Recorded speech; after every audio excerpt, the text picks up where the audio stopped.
Ketua Harian DPP Partai Gerindra, Sufmi Dasko Ahmad, membenarkan bahwa partainya berencana melakukan pertemuan dengan PDI Perjuangan.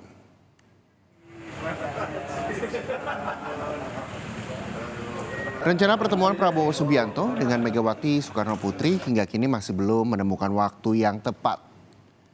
Namun Ketua Harian DPP Partai Gerindra, Sufmi Dasko Ahmad, membenarkan soal rencana tersebut.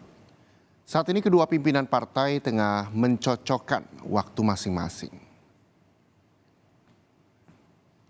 Ya kita juga namanya sesama partai politik kan biasa saling komunikasi.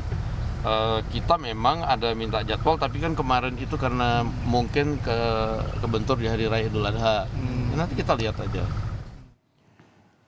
PDI Perjuangan mengaku siap menyambut kehadiran Prabowo Subianto yang ingin bersilaturahmi.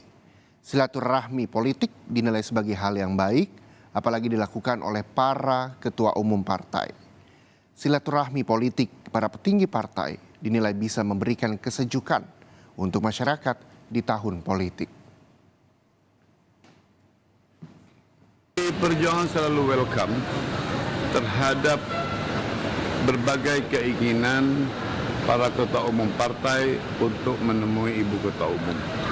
Lebih-lebih Bapak Prabowo yang dalam survei partainya juga naik signifikan, kemudian Pak Prabowo sendiri sebagai capres, Ganjar Pranowo sebagai capres, maka silaturahim Bapak Prabowo dan Ibu Megawati Soekarno Putri itu akan sungguh luar biasa. Bagi apa? Bagi kepentingan publik. Bahwa elit kita saling berkomunikasi walaupun berbeda posisi.